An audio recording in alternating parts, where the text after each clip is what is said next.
What's up, AnimeBallZ fans? Ray here with another exciting episode of What's New Japan, the segment where I talk to you about what anime is coming out in Japan right now so that you find it interesting enough that when it finally gets an English release, you decide to check it out.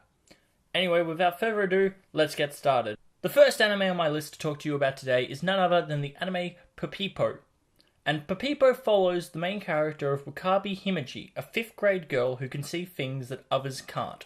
So pretty much think a younger female Ichigo Kurosaki from Bleach.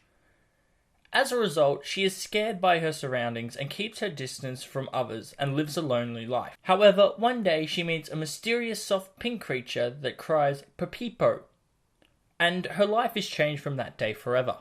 Now, unfortunately, because it's so early into the winter season in Japan, there isn't much information that I can actually get about this anime, so that's pretty much all I've got for you.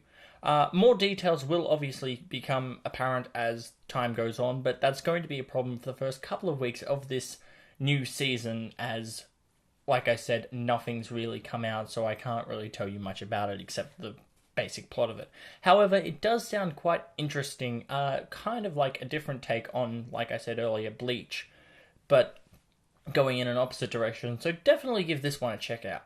Next up on the list for this week is Toei Robot Girls Z. Toei Robot Girls Z revolves around Team Z, a group made up of 3 girls based on Mazinger Z, Great Mazinger, and UFO Robot Grandizer.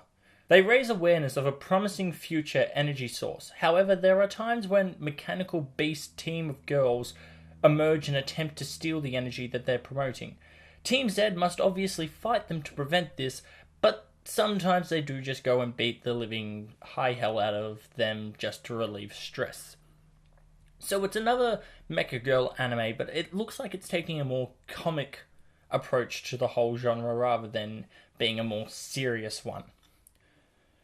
The art style is very reminiscent of a series I talked about in an earlier episode. The name escapes me right now, but it's the one that was based on the Cthulhu mythos. I'll put the title of the anime down the bottom of this when I find it. But yeah, definitely looks interesting. Make sure you check that one out. Finally on the list for this week is Maho Senso. Due to certain circumstances, Takashi formed a fake couple with his childhood friend, but otherwise lives a normal life. What they mean by fake couple, I have no idea.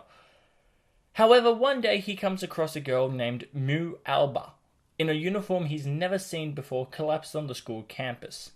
Mu tells Takashi that she is a magician, and she apologizes for she's turned Takashi into a magician as well. So obviously, now that he's got his magical powers, I'm guessing he's going to have to fight some sort of evil magicians or demon-like creatures or something. It does look like it's going to take the route of a harem anime, or at least an anime where the main male protagonist is forced between the affections of the 2 female protagonists. Whether that will result in anything, who knows, you'll have to check it out. But it does also look like it's got a rather actiony sort of feel as well as a comedic sort of feel. So if you're a fan of action anime that also has some comedy elements into it, like samurai girls and stuff like that, then definitely make sure you check this one out. So at the end of another week of What's New Japan, I've told you about a anime that involves the female version of Ichigo Kurosaki. I've told you about a mecha girl anime that is revolving around people that are based on 3 different mecha girl animes, and I've told you about an anime where a guy becomes a magician because of a girl who is a magician. Hopefully one of those appeals to your sense of viewing pleasure. I'm Ray. Catch you on the flip side.